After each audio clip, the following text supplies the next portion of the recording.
faithful, faithful to me. Jesus, my Jesus, Son of God and living Word. Jesus, Jesus, you're all I want. Wonderful Counselor, mighty God and Prince of Peace. Jesus, Jesus, you're all I want. Holy, you're holy. You are so holy, holy, holy. You are so holy. Faithful, you're faithful. You are so faithful, faithful, faithful to me.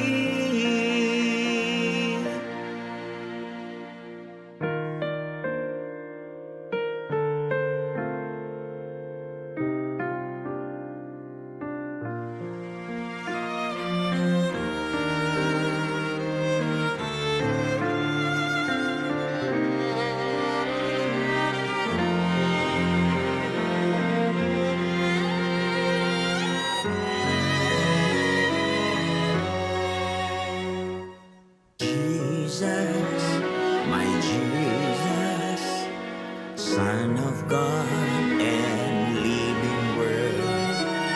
Jesus, Jesus, you're all I want. Wonderful Counselor, mighty God and Prince of Peace. Jesus, Jesus, you're all I want. Worthy, you're worthy. You are so worthy, worthy, worthy, worthy of all glory. Holy, you're holy. You are so holy, holy, holy. You are so holy. Faithful, you're faithful. You are so faithful, faithful, faithful to me.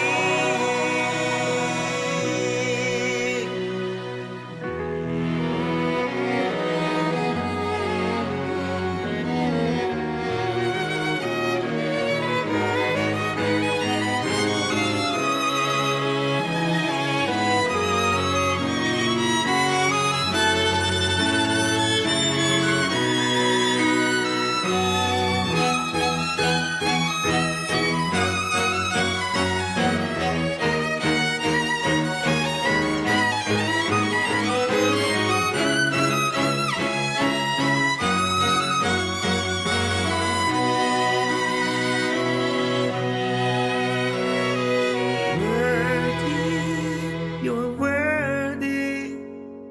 You are so worthy, worthy, worthy, worthy of all glory. Faithful, you're faithful. You are so faithful, faithful, faithful to me.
my Jesus, Son of God and living Word. Jesus, Jesus, you're all I want. Wonderful Counselor, mighty God and Prince of Peace. Jesus, Jesus, you're all.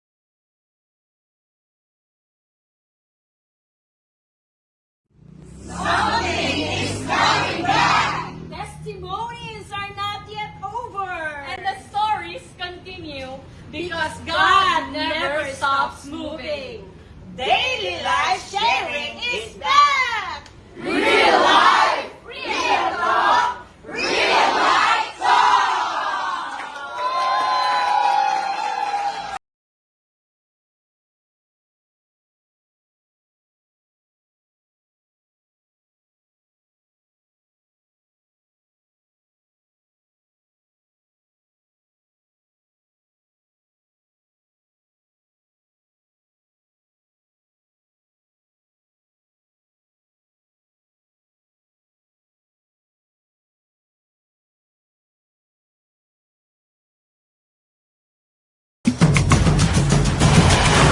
Pagpapala ng Diyos ay nakadepende sa pangako niya sa iyo.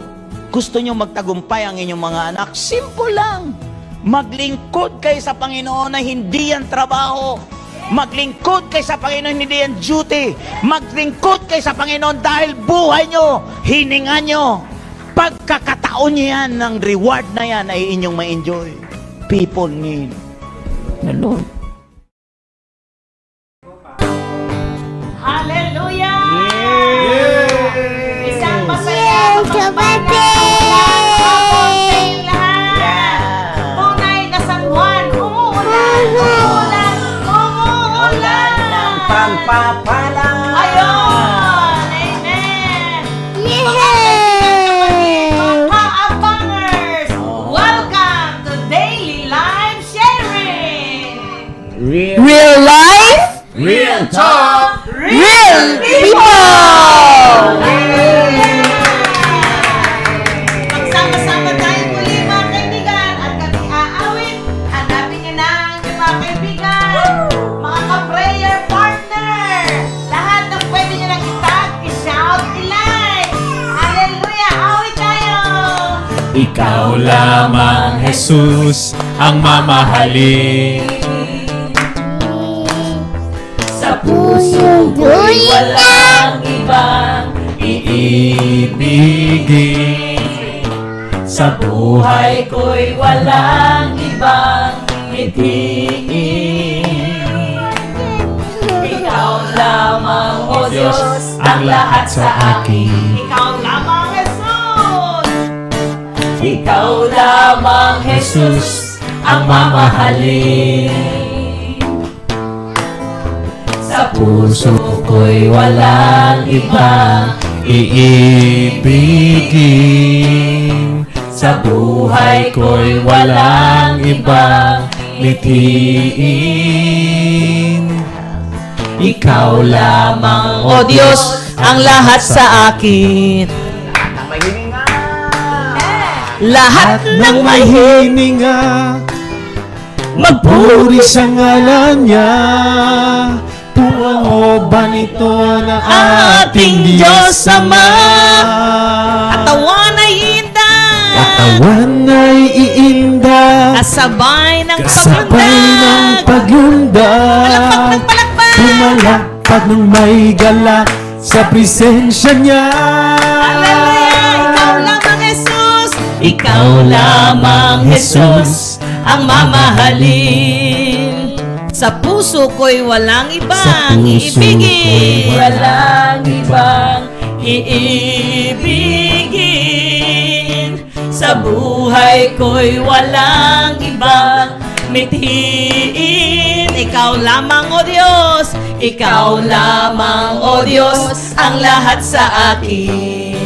Lahat ng may hininga, lahat ng mga nanonood ng ating programa. Mag-share, mag-like, mag-tag na kayo. Sama-sama tayong purihin ang Panginoon. Hallelujah! Katawan na iinda, Amen! kasabay ng paglunda. Pumalakpak! Pumalakpak ng may galak sa presensya niya. Amen! Shout out time! Kasama natin ang ating batikang host, si Pastora Zali Montermoso! Nariyan na ba kayo mga kaabangers? Nasaan na ang inyong mga akay ngayong hapon na to? Sa lahat ng mga Bisaya, maayong hapon, maayong udto. Ayan. Siyempre sa mga Tagalog, magandang hapon. Sa mga Inglesero dyan, good afternoon. Welcome to our daily life sharing. Just keep in touch. Keep tuning. Huwag aalis. Napakaganda ng ating pag-uusapan ngayong hapon na to. Meron akong bagong partner ngayon. Ayan. Meron akong bagong partner kasi wala si Pastora Marivic nasa Iligan. Nandito na siya, nandito na Nandiyan na siya. Nandiyan lang cellphone muna lang. siya, Pastora. Sa cellphone ka lang muna, Pastora Marivic. For the meantime, ang bago kong kasama, walang iba, Sister Sheila Manuel. Hello everyone! Dating nasa cellphone, andito na ngayon! Maayong hapon sa tanan! Sa Luzon, Visayas, Mindanao, sabi ni Pastor Zali, at international! Kumusta po ang bawat isa? Sa lahat po ng mga pastors natin, magandang tanghalian po. At higit sa lahat, special shoutout po sa aking asawa na alam kong nanunood. Yo! Ang wifey mo at mga anak. Ayan, Ate Sheila, batiin na natin ang ating mga kaabangers. Kanina, una kong nakita ang kaabangers from Paranaque, Kuya Larry Bautista. Siyempre, good afternoon sa ating mga senior pastors. Kanina pa sila nag-aabang at nakaupo sa studio. Pastor Dong and Pastora May Campoy. At ang lead pastor ng The Half of Christ Paranaque, Pastora Hadasa and Pastor Carl Co. Nagbi-birthday yan ngayon. Okay, babatiin ko si Mami Vicky Almosara ng Hawaii. Hello, Mami. Sa August, guest natin siya ulit. Aloha, Mami. Yes, nakakatuwa, ang daming nakamiss sa ating programa at batiin din natin ang ating pastor sa Bangkok, Thailand. Pastora Miracle Mila Kalingasan. Sabi ni Pastora Marivic, napapasayaw na po ako. Sumayaw ka lang dyan, Pastora Yes. Marivic. Ayan. At si Pastor Carmela de la Peña Fortes ng New Zealand ay nandito na rin. At nandito na rin si Brother John Chua ng Abulog, Cagayan. Hallelujah! Sige po, mag-shoutout kayo.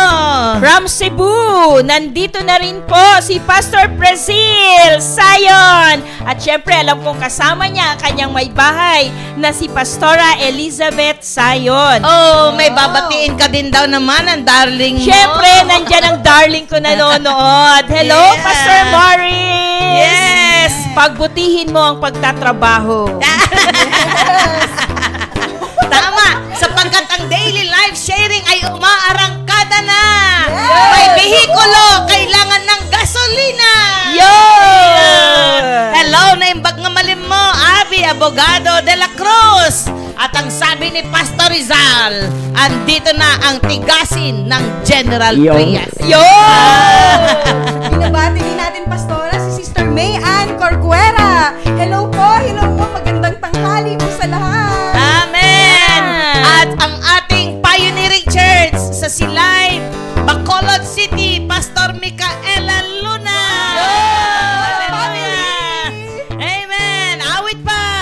Ikaw lamang Jesus. ang mamahalin. Sabi ni Kuya Bonifacio Socias, hello, marami kaming nanonood dito sa Capiz! Kaway ko!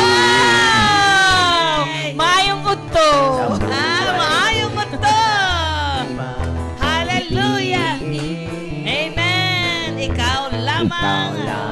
O Diyos, ang lahat sa akin. Sabi ni Kuya Jovencio Aguilar sa Melbourne, good Arvo, mates. Oh. Hallelujah. Ay, sabi naman ni Sister Genesis Olipo, mapagpalang araw po sa ating lahat. Amen. At si G. Ignacio Perico, hello, kumusta kayo dyan sa Tuguegarao, Cagayan? Wow, hello din po sa kay Kuya Maxwell, sa Nilang Cruz family, ng Iligan. Hello po. Sa presensya niya. Amen.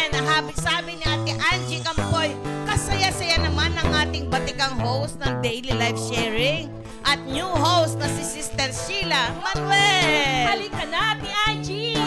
Dumagdag ka sa kasayahan. Aloha sa lahat ng ating mga Daily Life Sharing kaabangers. Sabi ni Mami Vicky. Sabi ni Pastor Leonard at sunod, Pogi, sayawan na po at inda ka na. Hello kay Pastor Ruth Benaobra ng Hawaii. Wow, nandito na silang lahat. At hello din kay Brother Fernando Magpantay. Kailangan hulihin natin ito. Halika na, brother. Yes. Saya ka na rin sa amin. Amen. Praise God. Sa Chesa family din po, kay Mami Shoni. Hello po sa Chesa family. Yan. Ikaw lamang, Jesus, ang mamahalin. Mga ka-daily life sharing, nakikita niyo ba ang ating studio? May lobo, may lobo, may lobo. Ano kaya ang ibig sabihin ng may lobo? May lobo, may mga bata. May mga bata. Real na real talaga. Yes, hallelujah. Tayo naman ngayon, Pastor Dong, ay aawit ng Happy Birthday! Happy birthday to you. Oh, happy birthday! Happy birthday to you. Happy birthday, happy birthday, happy birthday to Ngayon po you. ay 30 years old na si Pastor Hadasa. At ngayon ay 3 years old na si Zechariah. At birthday din ni Dr. Sarina Santos. Happy birthday! Wow! At dinadala ka namin ng cake. Birthday to you. Ang daming cake! Happy birthday, happy birthday, happy birthday to Ang direktor you. ng Daily Life Sharing ay nagse-celebrate ngayon. Bati. Yes! Sabi ni Pastora Ruth Benaobra, na-miss ko talaga ito. Yan! Hello sa mga pinsan ko sa Tanawan, Batangas. Maligaw. So, mula sa Batangas din ito, Pastor. Hello kay Sister Christy Adan at kay Brother Chris Adan. Maligaya. Maligayang bati. Hello kay Brother Bobby Bautista. Yes, nasaan ang ating posporo? Pagsilang. Maligaya. Sabi ni Doktora Zarina, thank you daw. Yang bati.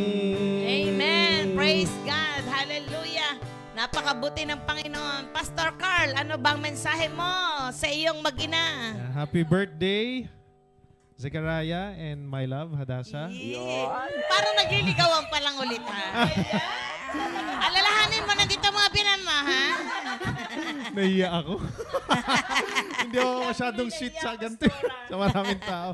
Well, anyway, maraming salamat sa Diyos, lalong-lalo sa buhay ninyo. Kayong parehas ang talagang pinangarap ko sa buhay na magkaroon ng asawa na talagang may banal na pagkatakot sa Diyos. And magkaroon ng anak na lalaki at ng may aral at tuntunin ng Panginoon. Ayun po, maraming salamat. Amen. Mahal na mahal ko kay parehas. Sama mo naman yung biyanan. Yes. Mahal ko po kayong lahat. Sabi niya, may lobo, may birthday, may kainan. May kasalanan po ba si Pastor Carl? Ay, wala naman, Pastor Maribig. Ipakita ninyo ang handaan sa lamesa. Yan. Kasaya sa dami ng cake. Pagod ka ng gumitara? Hindi. Hindi. Yan. Zechariah, blow your cake. Oh no. Yes. Yes. Happy birthday. One more time. Happy birthday to you. Happy birthday to you. Buhatin mo na. Happy birthday.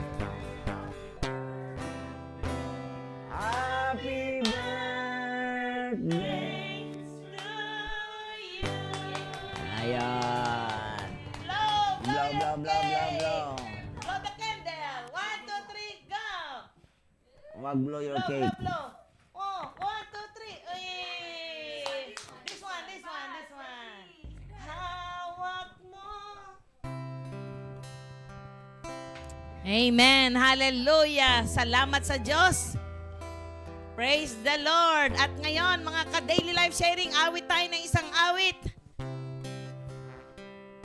Ito po ay ating original na composition.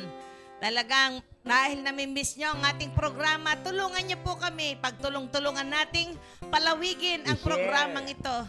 Dahil ito ay biyaya ng Diyos sa ating lahat. Panginoon, siyang may likha ng kalawakan.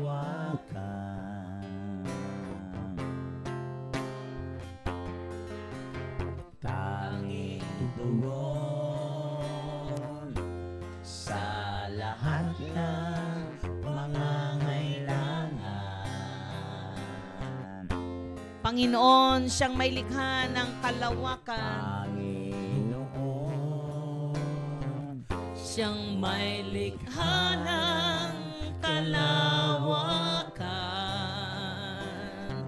Tanging tugon sa lahat ng pangangailangan. tanging tugon Sa lahat ng pangangailangan. Kailan may di nagbago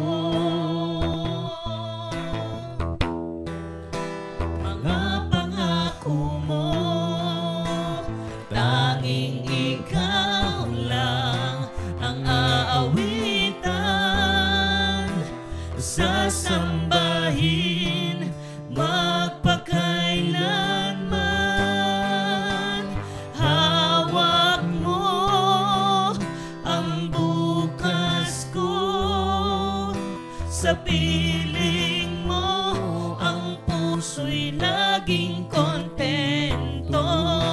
Iwanan man ng sanlibutan,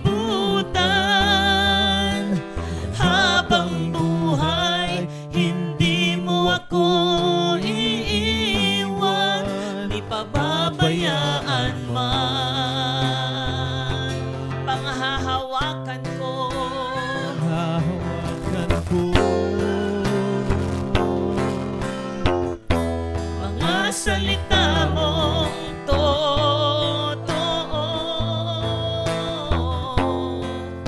Lalapit ako sa mahabagin mong trono. Isisigaw ko kadakilaan mo. Dahil sa'yo lumaya ako. Hawak mo ang bukas ko, sa piling mo ang puso'y laging kontento. Iwanan man ng sanlibutan, habang buhay hindi mo ako iiwan, di pababayaan man. Tunay, Lord, hawak mo ang aming buhay, hawak mo ang aming pagkilos, at hawak mo ang aming pagkatao. Pinupuri ka namin at pinapasalamatan, Panginoon, sa kagalakang inilagay mo sa aming mga puso. Lord God, ikaw may hawak ng lahat sa amin. Kay pangit na pangyayari, you are there, Lord, to help us.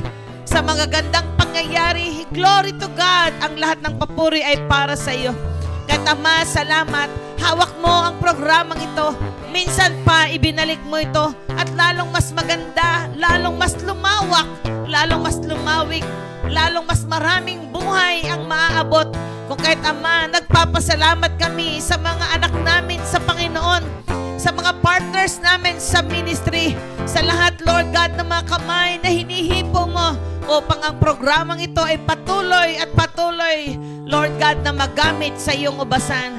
Kaya Ama, salamat. Pinupuri ka namin at pinapasalamatan ngayon at magpakailanman, magpasawalang hanggan. Sa pangalan ni Jesus, ang lahat ay magsabi ng Amen at Amen. Praise God. Amen. Okay, bago mag-share tungkol, ang message po natin ngayon ay safe place. So bago tayo po mag-share, tawagin, mag-message po kayo, Ate Sheila, anong message mo sa may birthday? Huwag matagal, ha? Thank you po. Nalagay ko na po sa Facebook. Inunahan ko na. Pastora Hadasa, ayan. Bago ka mag-message, sa lahat ng mga nakikinig sa ating programa, magpadala na kayo ng message ninyo sa ating director. Kaya tayo may daily live sharing. Yan. Praise God. Ang aking pong mensahe sa ating Pastora Hadasa, palawakin pa po ng Lord ang gift na ibinigay po sa inyo upang marami pa po ang tunay nga na mapagpala. And dalangin po ng puso ko na patuloy po kayong bigyan ng kalakasan ng ating Panginoon at mahabang buhay. God bless po. Amen. Hallelujah. Salamat po. Ayan. Pastora Zali, dito ka lang. At si Ate Sheila ay doon na siya sa labas. Aasikasuhin niya yung ating mga pagkain. Sa lahat ng mga nasa labas pa na gustong makijoin sa celebration, marami pong pagkain. Halina po kayo. Praise God. Ayun. Yan, ang pag-uusapan natin ngayon ay safe place. Alright. Para sa ating direktor na talagang pinagpala ng Panginoon. Aha. Ako'y mag-exit mamaya dahil yung aking mga apo ay kailangan ng lola. Yun. Nandito naman si Pastora Zali. Yan. Pero bago ang lahat, gusto ko lang ikwento sa madlang people, sa lahat ng nakikinig ng daily live sharing, real life, real talk, real people, gusto ko lang pong ibahagi sa inyo yung history ng aking breakthrough sa pamamagitan ni Pastor Hadasa. Yan. Naalala ko dati, nung ipinagbuntis ko siya, parang bigla ko siyang ipinagbuntis. O nga, no, ngayon ko lang naalala. Hindi planado. Kasi parang si Jed noon ay parang 6 na buwan lang ata. Mag-aanim. Kaya dikit na dikit yung dalawa na yan. Opo. Alam niyo ba, mga ka-daily life sharing, yan yung mga panahon na ang nangyari kasi ay gusto ko nang iwanan si Pastor Dong.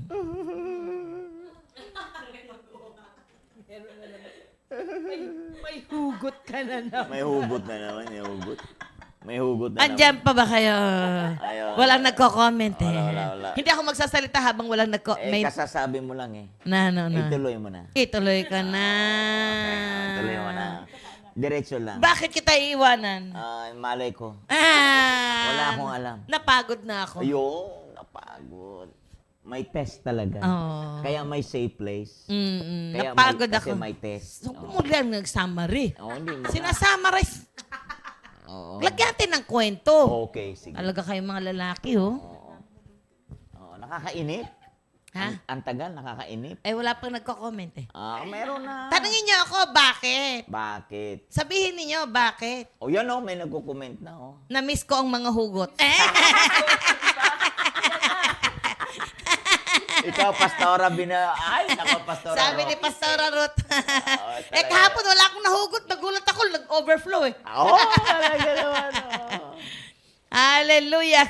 Tanungin niyo ako, bakit? Ayan. I love you, Pastora Ruth. Nagtatanong ka, bakit? Bakit ko siya iiwanan? Bakit naman hindi? Kayo kaya lang mag-isa katayuan ko. Napakasakit, kuya. Huwag mo idamay si Eddie. Walang kamalay-malay yun eh. Hallelujah. Bakit po? Aba, bakit naman hindi? Kayo kaya lumagay sa katayuan ko. Yan, ang dami nagtatanong ng bakit. Pastor Priscilla, pati ikaw, nagbakit ka din? Matindi yung kay Ate Ula Cruz. Alam mo, Ate Ula, andyan sa apelyido mo yung sagot, Cruz eh. Cruz. Bakit? Cruz eh. Cruz. Yung kanyang saklay, Cruz talaga eh. Bakit ko siya hindi iwanan? No, sabi ni Pastor Ruth. Cruz talaga eh. Cruz. Isipin mong mabuti. Hindi ka ba naman mapapagod? Pagod ang isip, kaiisip, saan na siya? Isipin mo, magpakasal ka sa hindi mo mahal. Sumunod ka lang. Mahal ko si Lord, si Pastor Dong hindi. Sumunod ako sa Panginoon. Sumunod na rin ako kay Pastor Dong. Pero ang hirap po pala ng sumusunod ng hindi nagmamahal. If you don't love what you do, it's a burden. Yeah. But if you love what you do, it's a blessing. Uy, revelation yun. Sulat niya dyan sa comment box. Love what you do. If you don't love what you do, it's a burden. But if you love what you do, it's a blessing. Oh, amen. Therefore, I conclude, I don't love him. That's why it's a burden. Before. He became, Dapat may sandali. Huwag mo before. i-conclude. Nagkukwento Parang nga ako nagsisisi ka eh. Hindi. Safe place nga eh. Okay, go. Akala ko, Joke lang yun, joke lang. wala akong safe place kay Pastor Dong noon. Pag burden, walang safety net. Oh, Hindi siya blessing. sakit nun. Oo, walang kasing sakit. Gusto mo ba ako magpatotoo? Ayaw.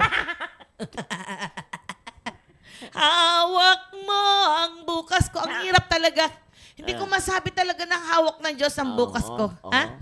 Alam niyo po ba, dahil doon, sabi ko sa Panginoon, Lord, kung ako'y natutulog, gisingin mo nga ako. O sabi ni Pastor Ruth, wait ka lang, Pastor Dong, humugot wait ka na lang, eh. Wait na. Sabi ko, Lord, kung ako'y natutulog, gisingin mo ako. Lord, kung ako'y natutulog, gisingin mo ako. Ang hirap namang gisingin ang gising. Alam niyo ba yun? Oo. Mahirap talaga yun. Ang hirap gisingin ang gising. Mahirap din gisingin ang yung tulog-tulugan. Lalo na yun. Gising yun eh. Oo. Oo, mahirap Ang hirap gisingin. gisingin ang gising. At ang mabigat doon, alam niyo po ba, mga ka-daily life sharing? Ang matindi doon ay, pagdating ni Pastor Dong galing ng outreach, bigla kong sinabi sa kanya, seryoso ako nagsasalita, sabi ko, iiwanan ko na sa iyo si Jed. Total, siya lang naman ang pangarap mo. Nadamay lang naman ako. Alam mo, sabi niya sa akin, nagulat. Bakit?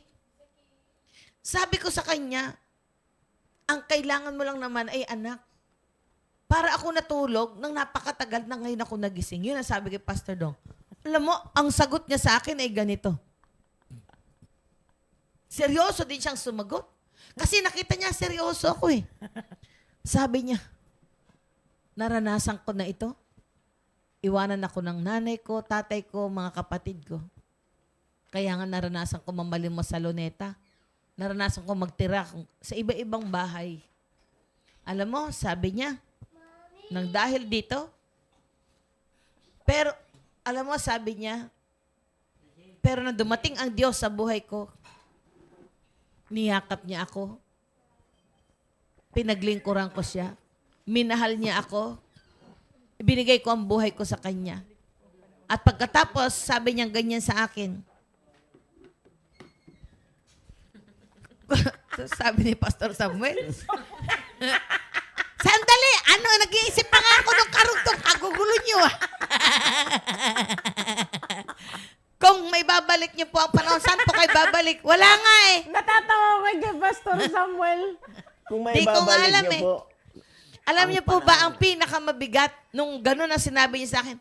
Pagkatapos noon, nung sinabi niya na kung ang Diyos ay hindi siya iniwanan, dito ko na-realize, sabi ko, Lord, who am I? Am I more than you? Higit pa ba ako sa iyo, Panginoon? Doon ako nagsimula na nasabi ko na, Lord, ilagay mo naman ang pag-ibig sa puso ko para paglingkuran ko siya ng may pagmamahal. yun. At pagkatapos, yun na yung aking breakthrough, Pastor Dong. Aha. Ang breakthrough, at nung pagkatapos na niyakap ko si Pastor Dong, alam mo ba, ang resulta, si Pastor Hadasa. Yan. ganun Kaya, pa. ang inlagay ng Panginoon kay Pastor Hadasa na safe place, talagang may safe place. Pag love mo, ang ginagawa mo, there is a blessing. But if you don't love what you do, Yun ang mabigat. It's a burden. Anong gusto ninyo? Blessing o burden? Mga kay daily life sharing. Kaya ang programa natin ay real life, real talk, real people. Kasi dito natututo tayo. Oo, authentic Amen? dapat. Tanungin ko po kayo, natututo din po ba kayo? Yan. At i-welcome ko muli sa programa natin ang ating kaibigang si Engineer Evangeline Legaspi ng Melbourne, Australia. Yun, Praise praise the God. Lord. Yun na. Kaya dapat laging love mo para may blessings. Amen. Totoo amen. po yan. Hallelujah. Gising gising na gising. Talagang it was orchestrated by God. Amen? Kaya mga ka-daily life sharing, safe place, walang iba kung hindi ang Diyos. Love God with all your heart, with all your might, with all your strength, and love your neighbor as yourself. Yes. Atin muling maririnig ang lingkod ng Diyos, si Pastor Dong Campoy, at pag-uusapan nila ang safe place. Ang ating direktor, ang ating guest ngayon, si Pastor Hadassah Campoy ko. At ang ating mabatikang anchor o host, si Pastora Zali Montehermoso. Aha. Okay, so ang message ng safe place. So kung maalala nyo noon na you are my kingdom of priest, di ba? Sabi ng Panginoon, you are my kingdom of priest. Sabi niya sa mga Israelita. So ang sabi ng mga Israelita, sige, gagawin namin sa Exodus 19 po yon. So gagawin namin, Lord, ang lahat ng iyong mga ipag-uutos. Gagawin namin, Panginoon, ang lahat ng iyong sasabihin. Pero bandang huli, kung mapapansin nyo po, instead na magawa nila ang gustong gawin ni Lord, ang mga tao ay pinalitan ng mga Israelita ang Diyos sa golden calf. Golden calf. Kaya ang napili po na maging priest nung time na yon ay walang iba kundi si Aaron, yung lahi ng mga Levites, lahi ng mga Libita. Kaya ang mga Libita, yung kanilang place na kung saan nilagay ni Lord sa buhay nila ay hindi land. Sabi ng Numbers chapter 18 verse 20, hindi land ang binigay sa kanila na maging safe place nila, ang Diyos ang kanilang inheritance. Ang Diyos ang kanilang mana. Hindi pinamanahan sila ng lupa o property, pinamanahan sila na walang iba kundi si Lord mismo ang kanilang pinaka lugar umuog ng kanilang tanggulan. So, makikita nyo po sa mga sa pag-ikot ng mundo, sa pagtakbo ng mundo, ang place po talaga, ang wilderness po talaga ay isa sa normal na buhay nila. Walang iba kundi nung sila'y naglakbay, wilderness po yun eh. Yung wilderness na to, mga kaabangers, ay place of preparation. Kasi pag wala pong preparation, mga kapatid, hindi po natin masusukat, makikita ang destiny natin para ma-fulfill natin ang kanyang pangako.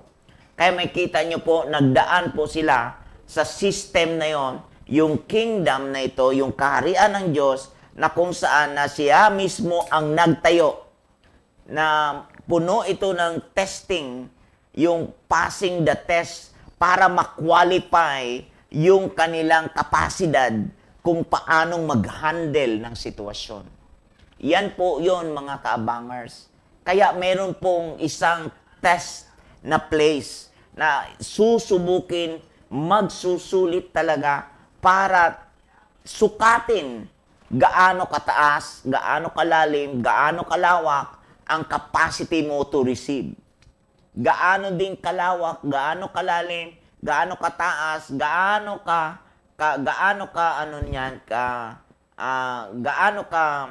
lawak, kalalim, kahaba yon. Gaano kahaba, gaano kataas, yung sukat ng yung capacity to give away. To give away and to contain. Paano mo ito ay maitabi? Kasi kung ano lang talaga yung sukat na meron ka, kapag hindi na stretch po yan, hindi po yan na bakbak, hindi po yan na stretch, na banat, hindi po yan na banat. Hindi mo malalaman kung hanggang saan ang iyong limitasyon. Hindi mo malalaman kung nasaan din ang iyong sukat. Hindi mo makikita. Kaya kailangang i-test kung gaano kalawak, kalalim, kataas, kahaba ang iyong kakayanan to engage. Kakayanan na pag nag-engage ka, ay paano mo ito ma-develop yung ability to perform it. Kaya doon, yung test sa kingdom ng Panginoon is all about learning to trust God. Learning to trust God and develop the attitude of your character, the Christ-like attitude in your character. Yan po yung lalim niyan. Hindi po tayo basta-basta makakakita ng tagumpay na hindi nyo po magdaan sa preparasyon. Kaya nga po ang Panginoon, dahil dati, yung tawag ng Panginoon sa mga tao na Kingdom of Priests, doon sa Exodus 19, ang kanyang tinutukoy ay doon lang po sa 12 na mga anak ni Israel. Kingdom of Priests. 12 anak ni Israel. Yun po ang Kingdom of Priests. You are my great possession. Sabi niya. Alam niyo po ba na nauwi ito sa iisa lang? Napunta sa isa na priest. Sino? Si Aaron lang.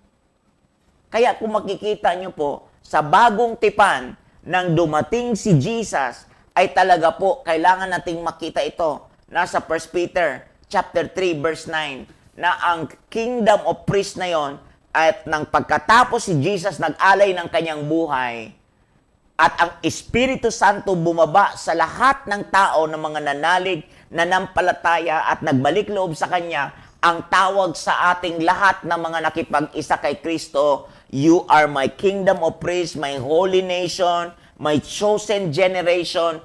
Ang tinutukoy niyang kingdom of priests ay lahat ng mga nakipag-isa kay Kristo. Dati 12 lang at naging isa. At dahil dumating si Jesus, ang lahat ng mga nanalig kay Jesus na nampalataya ay tinawag, you are my holy nation, my royal priesthood. Yan po yung kanyang mga anak na pinili na kung saan napabilang sa kanyang kaharian na nanalig sa kanya. Kaya sa Ephesians chapter 1 verse 13 to 14, ito po yung safe place na malalim.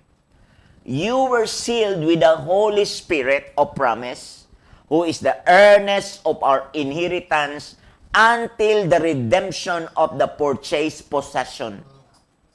Again, you were sealed with the Holy Spirit. Alam niyo po ba sa Greek ang salitang sealed? Ang meaning po niyan is a signal or a signal. And the meaning po niyan, or private mark for security. Yan po ang sealed. At sa tingin nyo ba, hindi ba yan ang meaning ng safe place? Private mark for security? Di po ba yan ang meaning ng you are sealed, you were sealed with the Holy Spirit of promise? That God is your inheritance.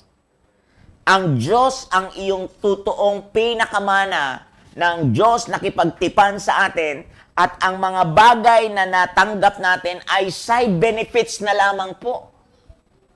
Side benefits na lamang ang mga bagay na binigay sa atin. Kaya yung tinatawag na earnest, sabi doon, earnest of our inheritance, na ang meaning po niyan ay pledge. Ang meaning po niyan ay deposito. Yan ay deposito ng Diyos sa iyo. Ikaw ay sealed, na kung saan ang meaning ay signal. Imaginein mo to kung may signal ka. Na-imagine mo ba ang cellphone mo kung walang signal at may signal? Ang cellphone mo ba kapag may signal, di ba may natatanggap kang message? Di ba may transaction? Imaginein mo, if you were sealed with the Holy Spirit o promise, gaano katindi na ang buhay mo ay sobrang ligtas sa piling ng Panginoong Jesucristo. Ligtas na ligtas dahil sa dugo ng Panginoon. At yung inheritance, sabi doon, earnest of our inheritance. Na ang meaning po ng inheritance means to receive a legacy. Hallelujah. Ephesians 1:13 to 14 pa lamang po yan. Ganyan ka-safe ang lugar na itinakda ni Lord sa iyo. Ganyan katindi ang pagkalugar ni Lord sa buhay mo. At kapag si Lord ang iyong Panginoon, yung sealed with the Spirit means the baptism of the Holy Spirit.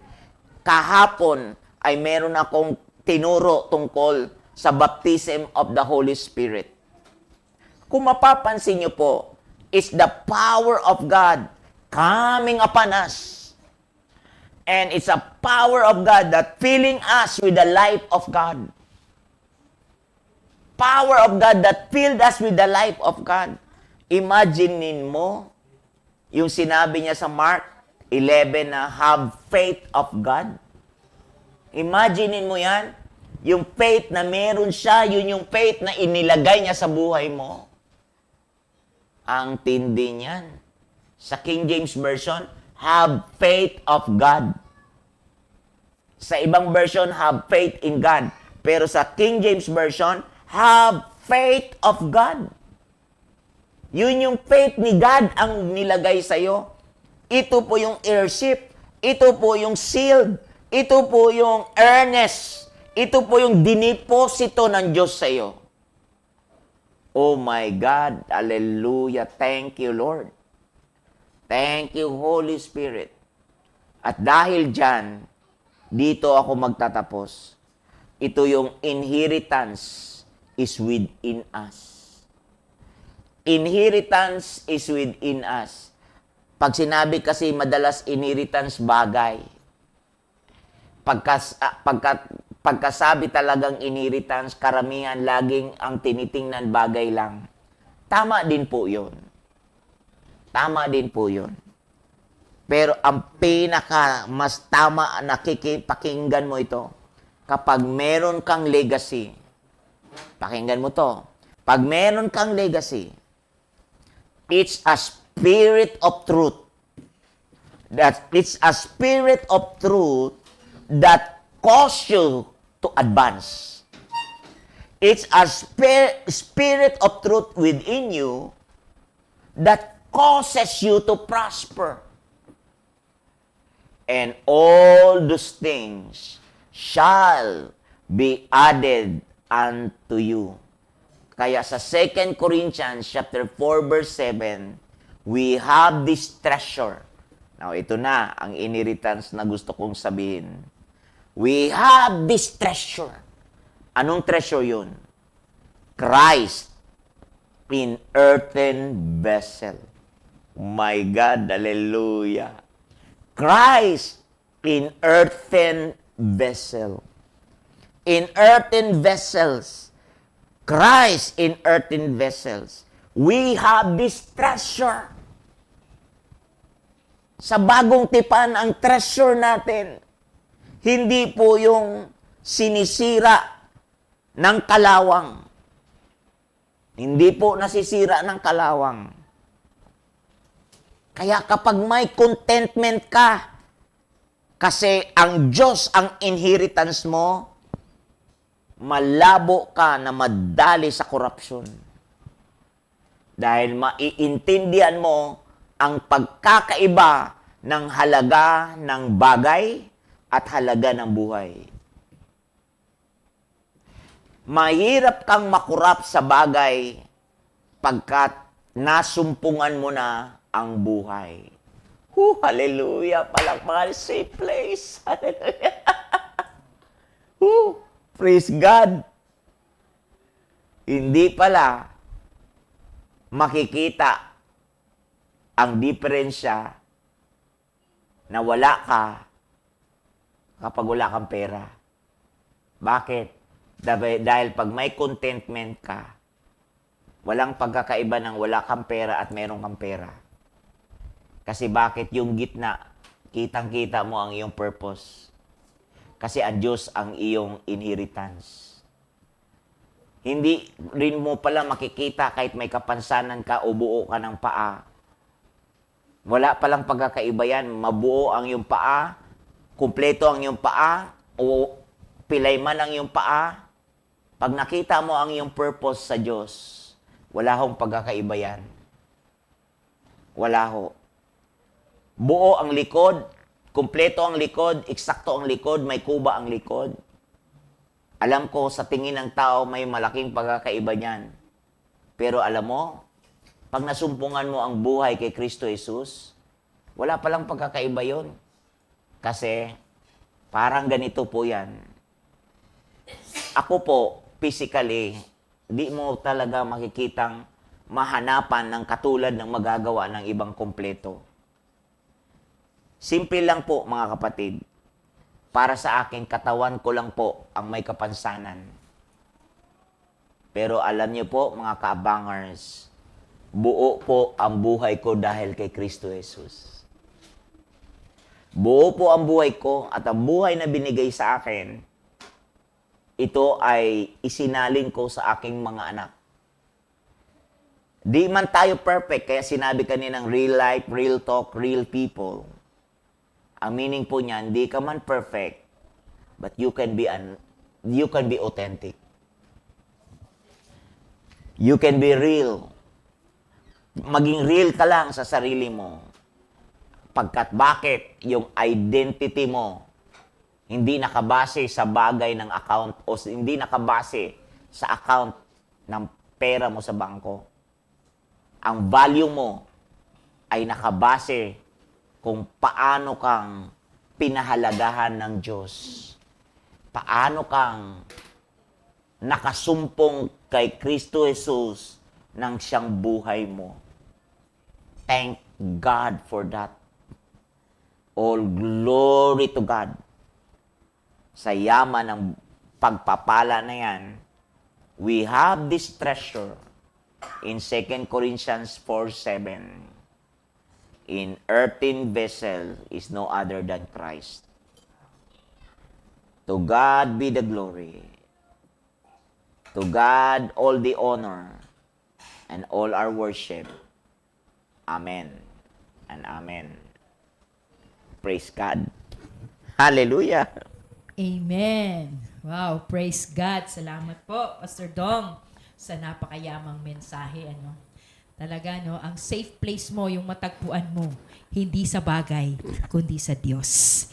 Yan, kaya ngayong hapong ito, mga kaabangers, manatili lang kayong nakaupo sapagkat napakaganda ng pag-uusapan natin at syempre, hindi lang maganda ang guest natin, kundi maganda talaga ang pag-uusapan natin ngayong hapon na to.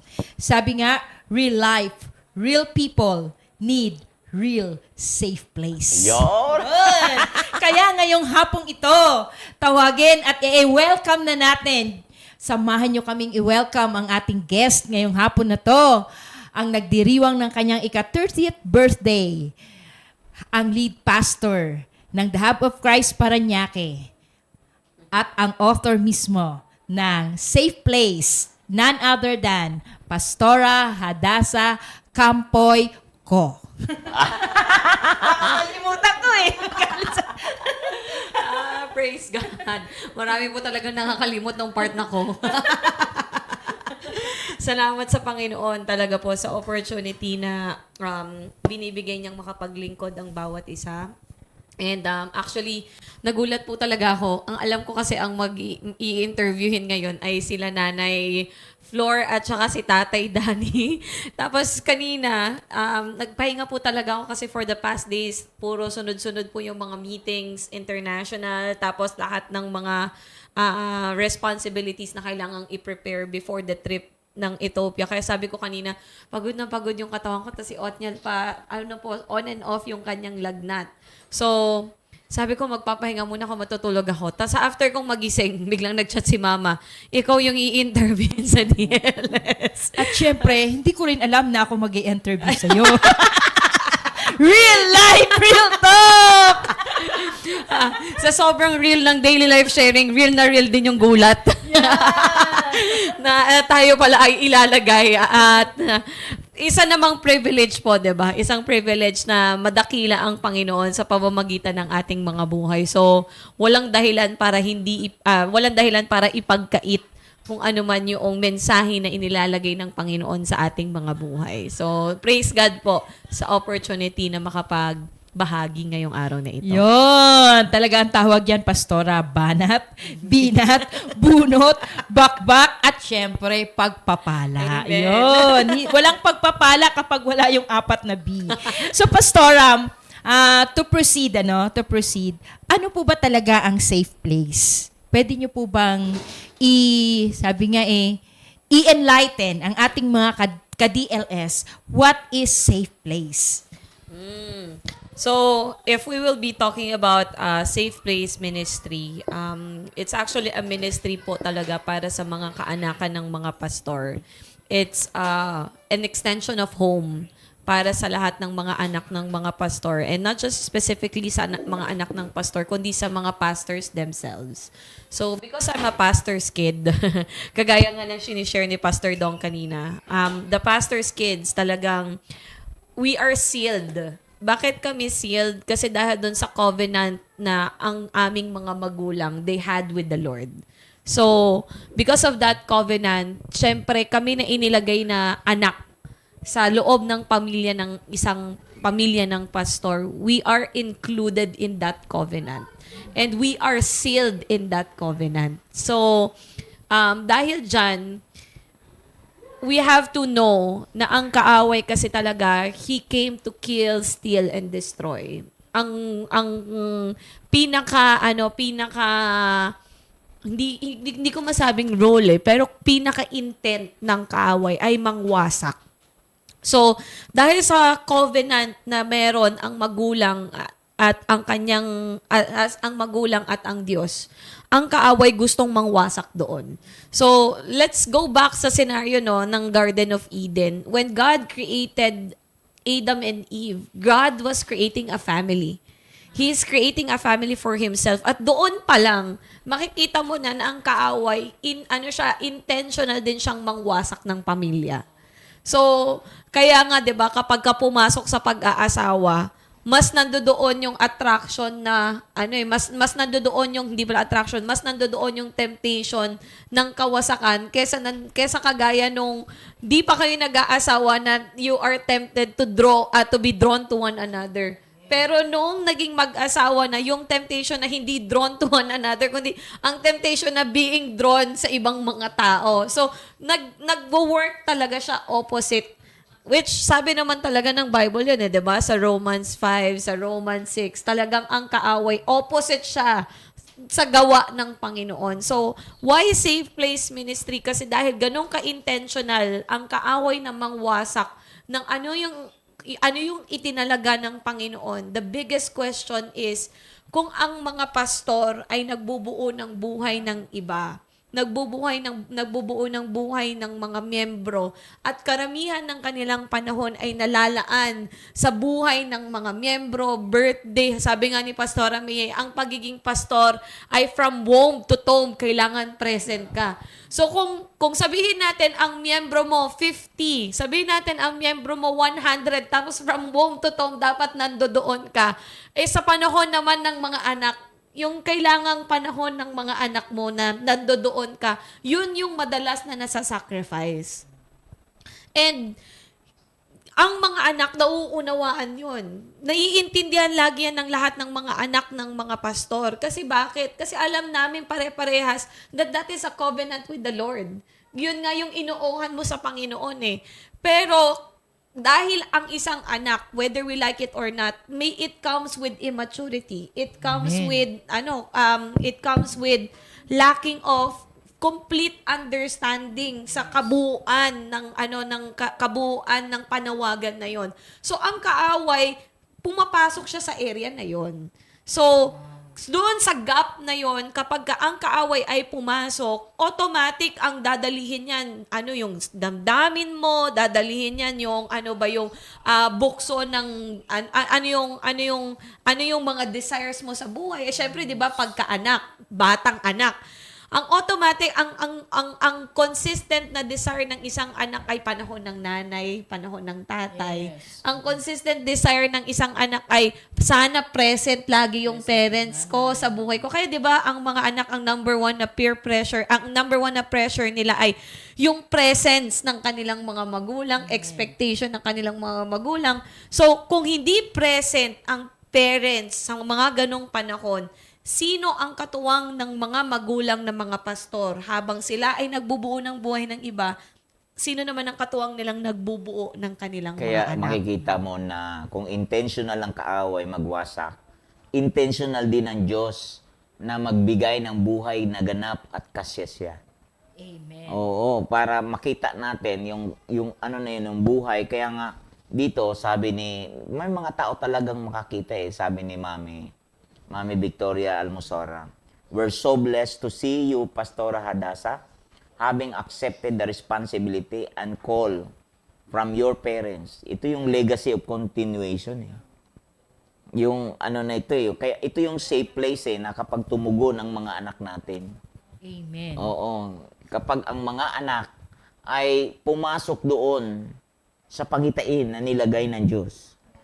Kaso lang mga anak, may mundo din sila Yes, Pastor. Kasi nga yun nga ang ginagamit ng kaaway. Oo. Kasi 'di ba ako nakaka-relate po ako kasi as pastor may mga kids din ako.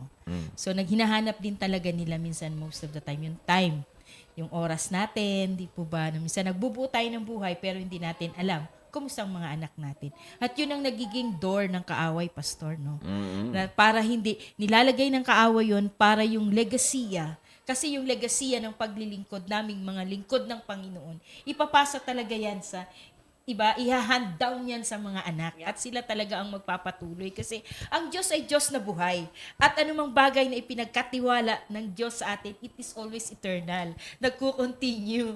Di ba? At ayaw ng kaaway yun. Di ba? Oo.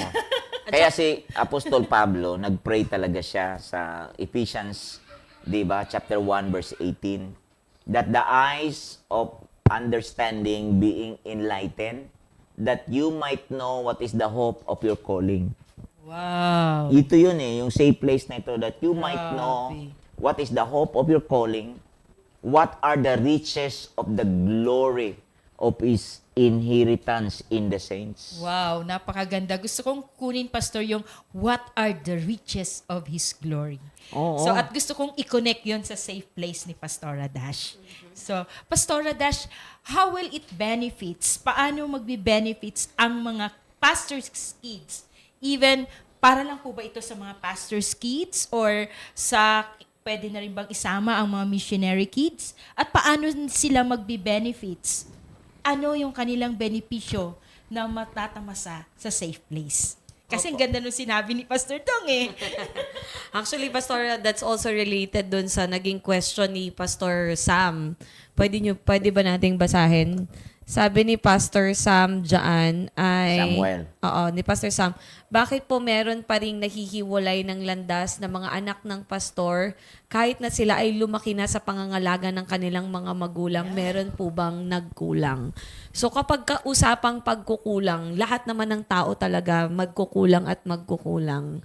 Kasi nga tao tayo. Kaya nga kailangan ng bawat tao ang Diyos. Kasi ang kakompletuhan ng tao ay ang kanyang manlilikha. And we have to, we have to know or we have to all realize na ang bawat tao kasi talaga may kanya-kanyang journey. So, hindi ibig sabihin successful ang journey mo, pwede mo na siyang i-compare sa journey ng mga tao sa paligid mo. So, pwedeng ang progress ng buhay mo is really progressing well. Pero hindi mo pwedeng sabihin, hindi mo pwedeng i-compare yung progress mo sa progress ng iba kung hindi sila umabot sa same enlightenment ng kagaya ng buhay mo. Kaya nga, di ba, sabi ng Ephesians chapter 2 ba yun? Or chapter 1? Na na sabi ni Paul, idinadalangin ko na bigyan kayo ng Panginoon ng karunungan sa Ephesians yun, 'di ba? Tapos Sige lang, sabi ng diretso. Panginoon, sabi ni Paul na idinadalangin ko din na i-enlighten ng Panginoon ang inyong mga kaisipan. Ephesians 1:18 yan. Yeah. So, kung babasahin talaga natin 'yon, may ang maturity kasi, okay, hindi kasi hawak ng may katawan. So, pwedeng ang journey mo ay, alam mo yon, at an early age, talagang minulat ng Panginoon ang iyong kaisipan. Meron din kasi talagang mga tao na pinahihintulutan ng Panginoon na, alam mo yon, maprolong yung journey. Bakit pinahihintulutan? Kasi dahil din sa may katawan. Yung choice din ng may katawan, ano yon, magkakambal yon, magkaakibat yon. So, ang Panginoon, naghihintay din dun sa may katawan na, ano ka na ba? Papayagan mo na ba ang Diyos at magpa-participate ka na ba doon sa ano yung ipinagagawa ng Panginoon sa buhay mo? So, ano yung benefit ng mga anak ng pastor at ng mga missionary kids in joining Safe Place Ministry? The benefit is you have somebody to journey with. Kasi growing up in a ministry, we don't have that. So, eto kasi yung hindi po alam ng karamihan ng mga nasa simbahan, as much as we blend in the church community, we can't. Hindi talaga po siya posible. Bakit? Kaya hindi siya posible kasi a friend to a friend, pwede mong i-open up kung ano yung dinadaanan mo eh. Pero a pastor's kid to a church member, hindi po pwede yun. Correct. Kasi the moment na sasabihin namin sa inyo kung ano yung dinadaanan namin, kinabukasan, chismis na sa magulang namin yan. Kinabukasan, kami na ang topic of the whole year ng buong simbahan. So, as much as ganun yung gusto natin, yun yung ideal, yun yung ideal na, anak, pwede mo naman kaming kausapin, anak, pwede, as much as ideal yun. Pero hindi kapos. Bakit? Kasi hindi naman lahat ng nasa loob ng simbahan, same level of maturity. Hindi lahat ng nasa simbahan, same level of understanding. Hindi lahat ng nasa simbahan, meron silang pare-parehas na pananaw. Amen. So, kaya kinakailangan ng Safe Place Ministry kasi ang tanging mga 'di ba, may salitangang ikaw kayo lumagay sa sitwasyon ko. 'Di ba may ganong salita? Ba't kinakailangang sabihin yung ganong salita? Kasi ang katotohanan, hindi lahat ng tao mauunawaan ang sitwasyon mo hanggat hindi sila lumalagay sa sitwasyon mo. So, Safe Place Ministry is there to journey with the same pastor's kids, with the same missionary kids, with the pastors, with the parents. Kasi alam ng bawat pastor na iintindihan po ninyo yung language ng ano ba yung mga challenges ng raising honorable sons in the house. Amen. So, yun po siya. Bago ko po ibigay kay Pastor, basahin ko po muna, Pastor, yung comment nila. Sabi ni Pastora Mega, yes, kaya kadalasan gusto ng anak ng pastor magpa-member na lang. Yun. Oo nga naman, mas madali kasi ang member na lang, di ba? Kasi parang ang bigat na anak ka ng pastor. parang may kakaiba sa'yo na minsan iniiwasan ka. Yan. Kaya daw sa mga apo, present pa rin sila. Sabi ni Pastora May, mahirap maging pastor's kid, pero masarap dahil pinagpala na agad ni Lord. Ayan. So, Pastor, ano po ang masasabi ninyo? Okay, so ang isa sa dapat kasi sa Ephesians 2, di ba, tayo i-reconcile. Ang sagot lang din yan, balik ka lang din sa word eh. Kasi yun yung manual ng buhay. Ang Bible, manual ng buhay yan. So, yung i-reconcile tayo sa Panginoon that He might reconcile sa Ephesians 2:16, di ba? Na mai-reconcile tayo balik, mapanumbalik tayo balik. Kaya yung katawan ng Panginoon, siya yung connecting point, contact point, para mapanumbalik nga yung hiwalay-hiwalay. Kailangan na dumating sa kaunawaan talaga, yung umabot sa inward being, inward witness. Yung sinasabi ni Elijah, na wala doon sa lindol, wala din sa earthquake, wala sa apoy, wala sa wind, doon sa 1 King 19, di ba? Wala sa wind din pagdating doon sa wala sa fire, wala sa apoy, pero pagdating doon sa verse 12, still small voice. Yung still small voice na yon. So hindi sa bagay, kundi ano ba yung inward witness ng Holy Spirit na ito rin yung sinabi ni Paul sa Ephesians 2:18. Alam mo ano sabi? For through Him, through Christ, we both have access by one Spirit to the Father. Wow. Both have access. So, ibig sabihin, safe place talaga ay yung Diyos mismo ang inheritance mo. Ang Diyos mismo ang kailangan mo. Diyos mismo ang kailangan ng mga anak natin. Kaya nga pinababantayan ni David si Solomon know the God of your father. Kasi bakit? Sa verse 19 ng 1 Chronicles 28, verse 19, kasi directly pinahayag ng Diyos yun sa puso at pangunawa ni David. Kaya iginigiit ni David na kilanlin mo ang Diyos na kumakatagpo sa iyong ama. Safe place yan. Ano pang ano natin dyan? Ano yung tanong ni Pastor Samuel? Ang isang idadagdag dyan, nasa verse 19 ng Ephesians 2. Sa verse 19, therefore, ito, you are no longer strangers and foreigners. Bakit sinabi ni Paul itong no longer strangers and foreigners? So, ibig sabihin, may stranger. Ang isang palatandaan dyan na stranger, alam mo kung sino? Yung panganay na prodigal son, na kapatid. Stranger pa rin siya. Biro mo, sabi ng ama, sa Luke, sabi ng ama, kasama kita, hindi mo alam? Lahat ng akin iyo? Lahat ng nandito iyo, pero hindi mo alam? Hindi alam ng panganay? O, ilang anak sa ating ngayon, pupasok tayo sa ating mga anak. Ilang anak, normal lang, pinaaral mo sila, binigyan ng kotse, binigyan, o mayroon mang ibigay ang magulang. Pero ang tingin lang sa magulang na hanggang doon lang. Pero ang tingin nila pa rin, paano naman kung, kaya nung iba, nagpapamember. Kasi stranger. Yeah, kasi very real nga po very real yung, dahil very real yung kanilang, very real Problema. sa kanila yung problema. Ang nagiging struggle nga is, di ba, dahil very real sa kanila yung problema, who is coming in? Kumbaga sa isang miyembro, kapag ka meron, sa sobrang real na ng problema mo, may pastor kang pwedeng tawagan. Sa isang anak ng pastor, very real na yung problema mo, ang tatawagan mo ba mama at papa mo? By nature. Oh, may lifeline. Yung natural pastor na pamilya, ano po.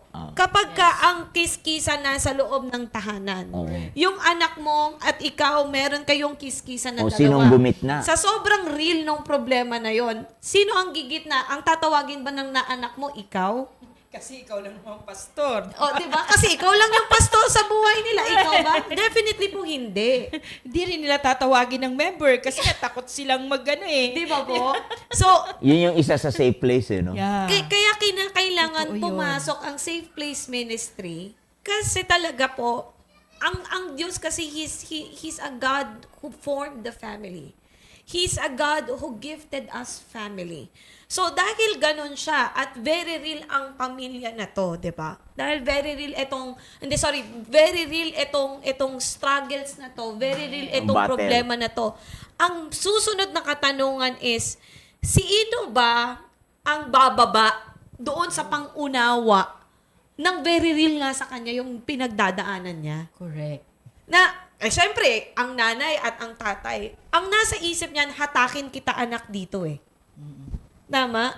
Kaya nga ang anak, ang response lagi ng anak at ng magulang, anak, sunod ka lang sa akin. Magtiwala ka lang sa akin kasi hinahatak kita dahil ako yung nakakita sa'yo ng 10 times ahead. So kung ang magulang nakakakita ng 10 times ahead, hirap nang bumaba doon sa ano yung nakikita ng kanyang anak. Sino yung magbe-bridge ng dalawang gap na yon? Sino ang tulay? Sino tutulay doon sa gap po na yon? Kasi very real yun At alam mo, Sabi nga ni Paul, 'di ba? Ay sabi nga ni ni David sa Psalm 69 verse 16. Sabi niya dito, isipin mo ha si David dahil very real ang kanyang problema. Natutunan ni David, no, na lumapit sa Diyos. Natutunan ni David na ito dapat yung maging rhythm ng buhay mo, na lumapit ka sa Diyos. Ito dapat yung maging rhythm.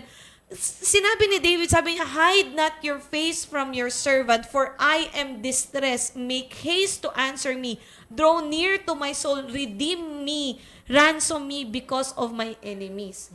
So, kung si David, umaabot siya sa ganong extent, at natutunan ni David na lumapit, mag-draw near doon. Kaya sabi ng Bible, di ba, enter into the Holy of Holies. Sabi ng Panginoon, aalisin ko. Ako yung umaalis ng blame na yun. Kaso ang problema, sabi ni Pastor Dong,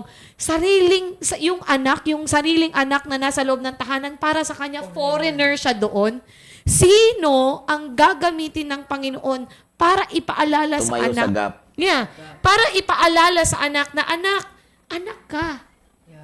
Ang kaaway, ganun ang way ng pananalita niya, di ba? I-question mark yung identity mo. Sabi ng ama, lahat ng akin iyo.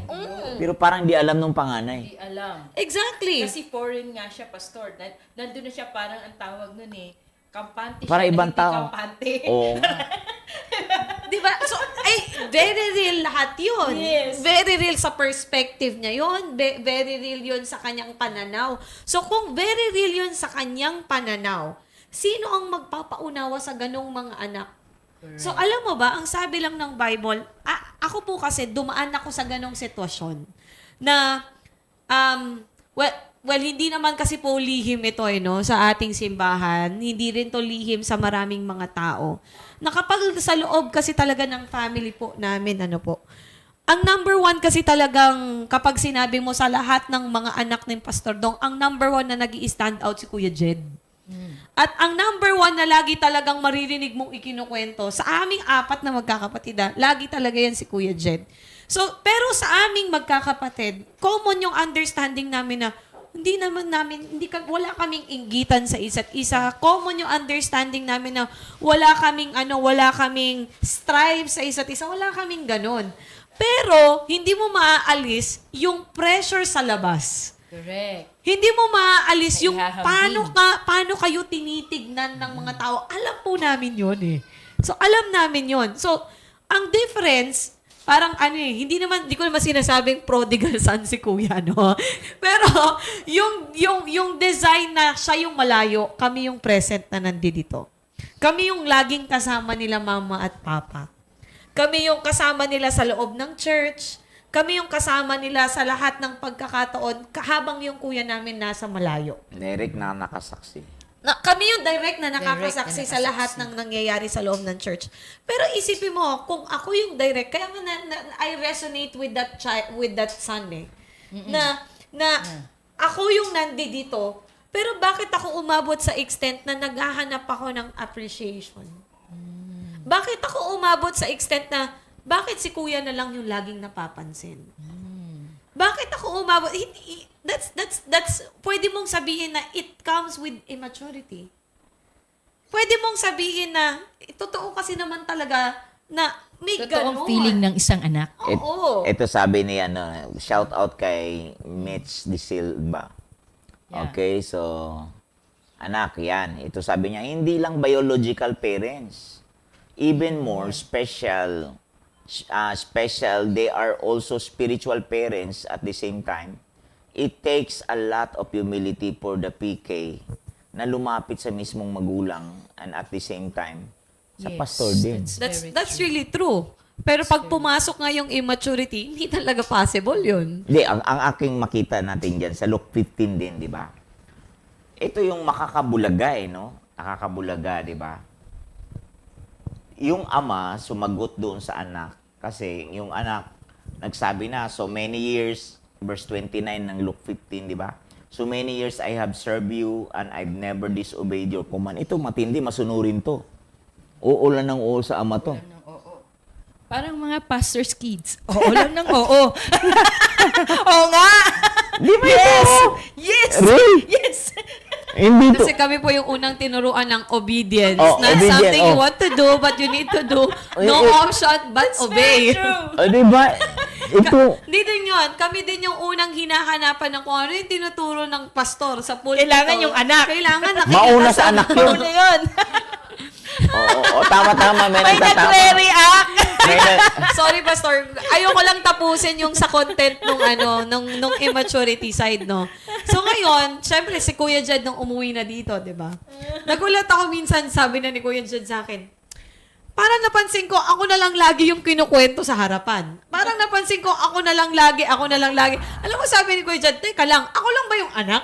Correct. Alam mo ba yung, nung Grabe, narinig ko yung ano? sinabi ni Kuya Jed, sabi ko, so ibig sabihin, bawat isang anak, may kanya-kanya talagang way ng pag-iisip. Correct. May kanya-kanyang challenges, kanya-kanyang interpretation, may kanya-kanya talaga.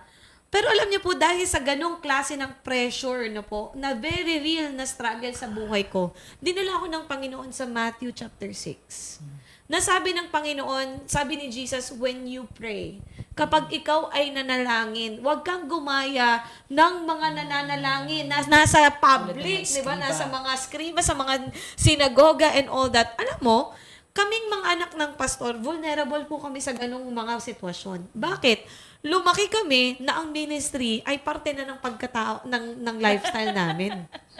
Kapag kasi sinabi ng nanay at tatay namin na, oh anak, ikaw yung kailangan gumawa ng ganito, ikaw yung... So, minsan, hindi na namin tuloy kapag ka hindi ka malalim, no? Hindi ka malalim dun sa pundasyon mo, or hindi naman pundasyon, pag hindi ka malalim doon sa pagkaunawa mo, ang tendency, kadamihan ng mga anak ng pastor, hindi na niya ma-identify kung ako ba gumagawa out of my love for the Lord, out of the willingness of my heart, Or gumagawa ko out of obligation. So alam mo, nung nabasa ko yung Matthew chapter 6 na yun, bigla akong napa-self-reflect na napatanong, bakit ko ba ginagawa ang aking ginagawa? Bakit ako naghahanap ng appreciation? Bakit ako maghahanap ng magpapasalamat sa aking mga kinocontribute kung alam ko naman na sa Diyos ko yung ginagawa? Amen. Hindi naman ako gumagawa para magpa-impress. Kaya nga siya safe place ministry. Kasi kailangan po talagang yung kinalakihan, yung kinasanayan, yung familiar ka masyado sa ministry, maialis ka muna doon sa familiar ground mo at makita mo ulit na bakit ka nga ba naglilingkod? Wow. Why are you doing what you are doing? Paganda to, ang dami Ang nagko-comment. dami nagko-comment, parang haba ng oras natin. Pastor. Basahin ko po muna, Pastor. Sabi sige. ni Pastor Samuel, meron po talagang favoritism sa magulang. Dahil sa story ni Joseph and Jacob relationship that leads other children into jealousy.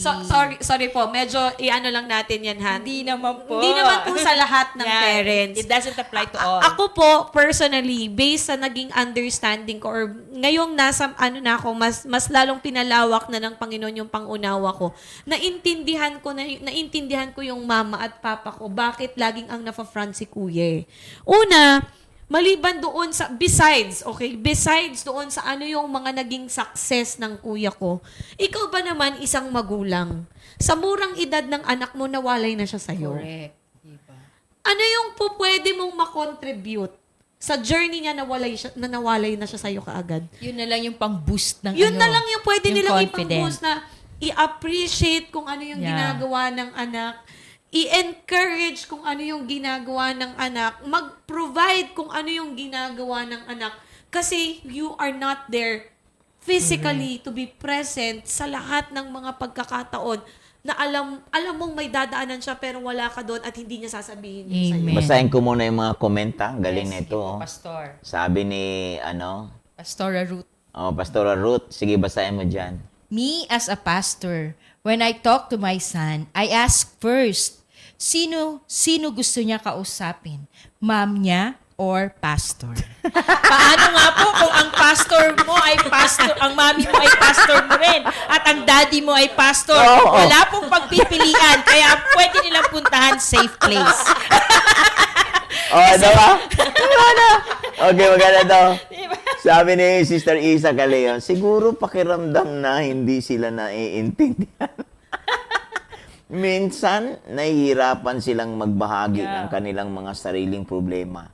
Dahil iniisip ng iba na dapat ay malakas sila palagi. Correct. Kaya po sa safe place, they speak of the same language. Oh. Kasi we Doon understand. sila. They understand each other. Exactly. Kaya Na hindi pareho namin ang kailangan, lengguwahe. alam namin pare-parehas, huwag kang magpa-strong. Alam Eh, namin yung Oh, dinadaanan ito, mo. Yes, ito true pa. yun. Si Sister Mitch, si Sister Mitch, sabi niya, definitely takes maturity. Haha, Pastor Das. Relate. Oh, relate din. Nakaka-relate. May lingwaheng pareho. Yes. Pero blessing to be used as an example at the same time, tinatama tayong mga anak, wag lang defensive. Ay, shit. Basta, sunod lang ng sunod. Sunod lang. Diba? Si Pastor Ernest Almosara, sabi niya, oo. we are blessed as PK ng nagpakalayuman, tumakas man, we are protected and blessed, damay sa favor ng Oo, magulang ito. na tao. Natapat. Natapat. Actually, Ayan, tapat. Pastor, totoo yung sinasabi po talaga ninyo. Kaya nga, napakaganda ng Safe Place Ministry as an extension of community, as an extension Yeah. of home. Kasi Safe Place Ministry will remind them, no, na hindi pabigat yung naging anak ka ng pastor. Correct. Kundi ang katotohanan, favor yon mula sa Diyos. Kasi sa dami-dami ng taong pinili na mabilong sa isang pamilya ng pastor, ikaw yung pinili. Ikaw na single out. Ikaw yung na-single totoo yun, out. pastor. Pero alam mo, ang kaaway nga kasi opposite siya sa pananalita ng favor. Kung ang Opposite Diyos siya eh. ang salita niya favor, ang kaaway ang salita niya Pressure. Pressure tsaka treasure. Yeah, di ba? Pressure, Sa halip pressure. na pressure ang inilagay ng kaaway. Ang Kaya hinighlight maraming yung mga anak ng pastor, napipressure sila. exactly. Pero actually, sorry pero pressure is a part of life also. Yeah, it's a Yun nga, part. pastor, di ba? Tignan mo, ha? Oh. Alam naman natin pare-parehas, pressure is a part of life. Pero bakit ang hirap, ang language ng mundo, parang ang pressure ay hindi parte ng buhay na kinakailangan mo mag-suffer dun sa pressure na yun kesa maging overcomer ka sa pressure na yan. Sabi ni Sister Mitch ulit, God will encounter us not only to be identified as a PK, but as what God wants us to be for His purpose. Yeah. Doon po tayo humugot. O ito, napaka-healthy nito. Ganda, oh. Doon tayo humugot. Ito yung maganda, May pastor. O, alignment. di ba? Kagaya ng ganyan. Mga ganyang mga wordings nila Ate Mitz. Kasi kapwa sila anak ng pastor who already went through all the immaturity nakapasa na stage. eh. Napasa na nila yung challenges ng They have buhay. passed the test. Sila yung mga tamang tao Oo. na makausap ng mga anak Yun, ng pastor na matindi. dinadaanan yung Dito sa stages safe na yan. place. Exactly. Kasi, whether we like it or not, wala kaming po pwedeng maging ate at kuya sa loob ng simbahan na ipinagkatiwala ng Panginoon sa aming mga magulang dahil nga sa context, hindi nga nag-fit yung context sa loob ng mga tao sa loob ng church. So ngayon, kapag lumabas tayo, kaya napakaganda talaga, ang galing talaga ni Lord eh. Bakit sinabi niya body of Christ? Correct. Kasi po pwedeng, etong magulang mo, ang role niya ay magpakakamay sa body of Christ. Pero hindi lang naman yung kamay ang po pwede mong malapitan eh. Yeah. Tainga pwede. Yung hinahanap mo, yes, yung hinahanap mo na kinakailangan. Kung kinakailangan mo ng tenga, may tenga sa loob ng body of Christ. Ganon. Ang isa pang niliwanag ni Pastor Ruth dito. Yes. I mean, I am a pastor and I am a mother too. Oh, dalawang lingwa ito. Yes, totoo O yun. kung ako pastor. anak, ako ba'y lalapit bilang nanay ko lang siya o bilang pastor? Yeah. Dalawa yun, sabay yun. O alam dapat ng anak ito kung pastor ba siya ng oras na yun? O nanay siya ng oras. Ang galing, no? Ang galing Oo, ni di ba? Pastor Ruth. Sabi niya, oo nga naman, Pastor, Ano bang kailangan mong advice? Advice ba na nagmumula sa pastor? Oh. I can give you that. Ano? Or Okay. comfort ba Sa na isang manggagaling sa nanay? I can also give you that. Oh, talaga naman. Sabi naman po ni Ate Angie, kaya nabuo yung PK Pastor's Kids dahil madami ding mga sugatan. Kasi pag anak ka ng pastor, akala ng nasa paligid banal sila. Bawal magkamali. Yun nga yun, pastor eh. Yun talaga yun eh. Nahit mo talaga, Ate Angie. Bawal magkamali. Kaya napili ka, Pastora Hadasa, dahil inamin mo na tao ka din at nagkakamali. Kaya may safe place. Oo. Ayan. Si Pastora Mega, sa totoo, ayaw din ng mga anak na masaktan ang mga magulang. Kaya ayaw nilang magpakatotoo. That's right. Oo. Correct That's naman really po true. yan. Hirap din yan. Totoo yun. They need safe place and safe space for the big gap. Space need may mamagitan. Sabi naman ni Sister Meets, Amen. Ang parent pastor natin already prayed and fought battles for us children. Favor talaga. Sabi ni Pastora, Ruth, I can feel my son because I am a PK too. Oh. Si Pastora Lay. Oh. Si Pastora Lay, Pastor. Maganda po ito, Pastora. Hihihi. Pag si ma'am persona ang gusto ng anak, ilalabas ang pamalo pang nanay. Pag si pastor na persona, yes, ano gusto mo, nanay o eto?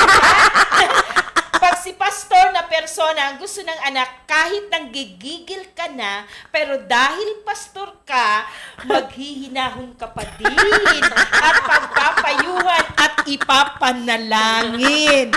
Diba? Ay, no. Mamili ang anak. Anong gusto mo? Mamili ka. Diba? Kahinahunan o pamalo? Oo. Si Pablo rin nagsabi niya, ano gusto niyo pag pumunta ako dyan, pamalo o pag-ibig? Yes. Oo, di ba? Yung kay Mami Vicky naman po, so blessed to have children who commit their lives to serve the Lord.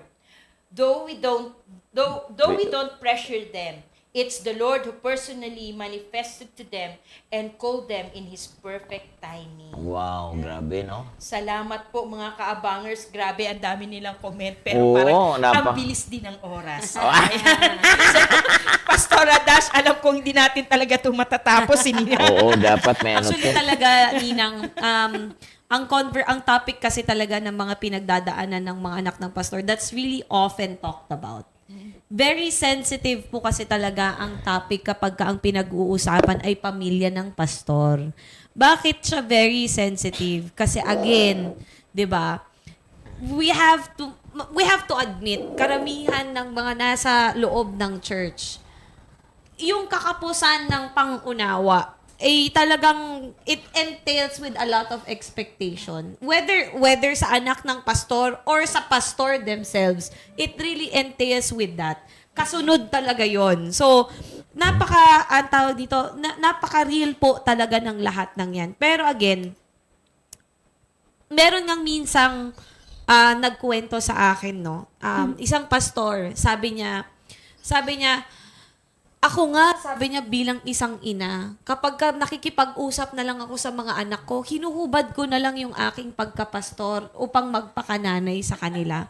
Alam niyo po, sa totoo lang, ako coming from my own experience with my parents, para sa akin, yung pastor kasi na tinatawag, it's just a function. It's just a title na kinakailangang maitalaga sa isang may katawan para lalong maunawaan ng mga tao sa paligid kung ano ba yung function mo sa loob ng church. Paano ka ba namin proper na igagalang? Paano ka ba namin proper na i-honor, i-address? Yes, exactly.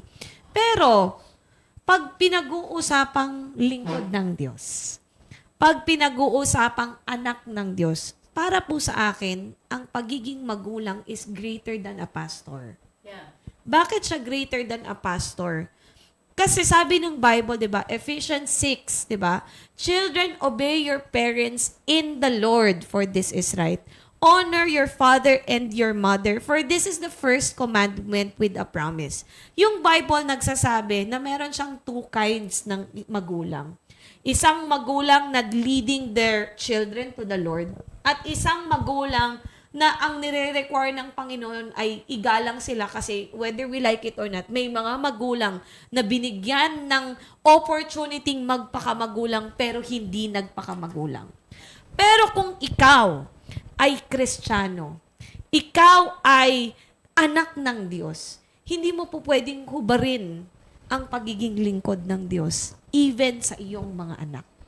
Kundi applicable talaga yung Ephesians chapter 6 verse 1. I-require talaga ng may katawan, i-require talaga ng isang magulang sa sarili niya na they see to it that they will raise their children, they will lead their children in the Lord. So, hindi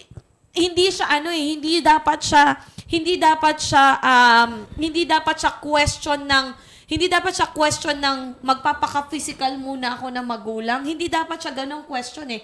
Kasi alam mo naman sa sarili mo na wala namang ibang magulang yan kundi ikaw. Sadyang meron lang dinagdag, may ipinataw lang na title ng pastor sa'yo. Pero bilang isang lingkod ng Diyos, bilang isang nakakakilala sa Panginoon, kailangan mong i-raise ang anak mo according sa standard na itinalaga ng Panginoon Amen. para sa bawat isa. So, napakahalaga po. Inaawat na tayo. Nag-awat na siya. Okay. Ito talagang daily life sharing, real na real talaga. Alam niyo sa mga manonood, may umaawat na eh. Sabi ni Pastora dito, kasi mabait si Pastor sa member. Kaya si Jed gusto na magpa-member. Ay, nako. I mean, alam mo, mga kabangers, di po tayo matatapos. Malayo po ito. Mahaba po ito. Pero bukas kailangan mag-part 2 tayo. Yes, so may Safe part 2. place. Oo. Abangan po natin ang part 2 ng Safe Place. Oo, Pero bago po bukas. tayo, basahin po natin yung kay Pastora Maria Victoria Gagarin Manga. Pag pastor ka, dapat you know how to change hats. Pag usapang paglilingkod, pastor ka. Pag usapang magulang, parent ka. Oh. Tama po yun, di po ba? Kaya sabi ni Sister Mitch, yes, relate ulit, Pastor Dash. Because our parents, pastor, are accountable kay Lord for us, their children. Experience ko yan from my parents, especially when it's difficult to obey. Exactly. Hindi lang to our parents, but ultimately what God say. Exactly. Totoo yan. Kaya nga, Pastor kailangan maalala talaga ng bawat lingkod ng Diyos na ang inyong mga anak ay replika po talaga ninyo. Wala nang That's iba. very true. Kaya Kung- kay Mami, Pastora. Ayan, basahin mo. Basahin natin kasi totoong-totoo siya. Sabi ni Mami Victoria, Real people. we should also try Yeah. to adopt this present generation. Yun. Diba? We should also be open to their suggestion and understand their situation and challenges, especially our children who are still starting their own Wow, families. yes. That's right. Galing, So, dito na Pastora. natin muna Tatapusin muna natin to dito pansamantala. Para Mga kabangers, tatapusin muna namin ito pansamantala kasi baka mapangalawahang beses kami. Yeah. bukas. Para maganda ang landing natin. Oh, maganda Ito yan. lang. Pastora. Ang Last magandang word. landing natin, Oh, last word. Romans Oh, what? chapter 8. Basahin natin ang Romans chapter 8. Okay. Para may tayo. Sabi ng Bible, sabi niya, and if Christ is in you, the body is dead because of sin, but the spirit is life because of righteousness. But if the spirit of him who raised Jesus from the dead dwells in you, who raised Christ from the dead will also give life to your mortal bodies through His Spirit who dwells in you. Amen. Bakit ko po ito ibinasa? Kasi ito yung kailangan nating maunawaan.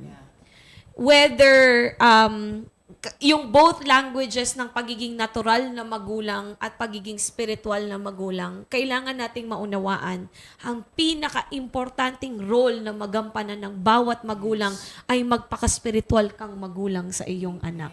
Because bawat isa sa atin, talagang kailangan nating maunawaan na ang katawan natin dito sa lupa is temporal. We are spiritual being people. So if we are being spiritual being people, hindi wag lang tayong matenga doon sa natural language na gamitin sa ating mga anak, kundi talagang raise them up spiritually. Kasi ang pinaka-importanting malakaran ng buhay ng bawat isa ay yung sinasabi ng Panginoon na we are married with Him.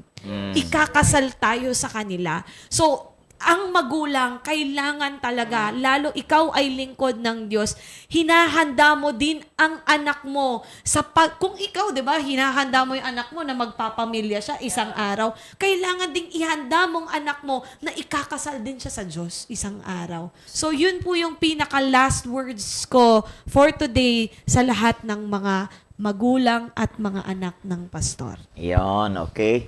So, praise God. Salamat, Pastor Hadasa. Salamat po sa So, Panginoon. hindi pa tapos. Tuloy pa tayo bukas. Talagang hindi tapos, wala ako.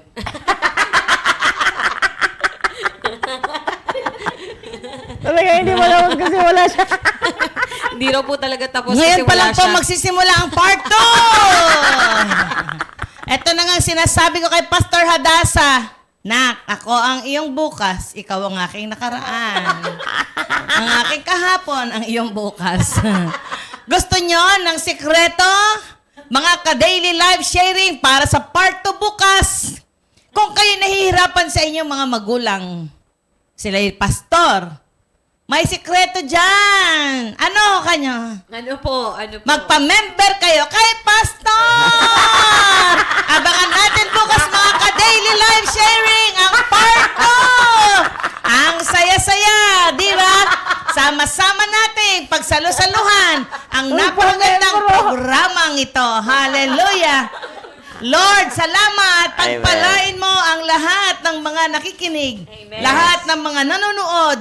Ang liit na gadget, subalit ang layo ng naabot. Amen. Ang halaga ng mensahe sa bawat isa sa amin. Mensaheng napapanahon. Mensaheng nagpapalaya. Yes. Mensaheng nagpapaunawa. At nagpapasalamat kami sapagkat Diyos ka sa amin. Dito sa daily life sharing. Real life, real talk, real people. Pagpalain ng Diyos ang mga mangyayari pa sa mga susunod na panahon. Salamat, Panginoon, sa lahat ng bumubuo ng programang ito. Pagpalain mo si Gabriel, Panginoon. Amen. Pagpalain mo, Lord God, ang iyong mga anak, higit sa lahat, si Pastor Dong Campoy. Salamat sa biyayang ito, sa pangalan ni Jesus. Amen! Amen! Ayaw nila huminto.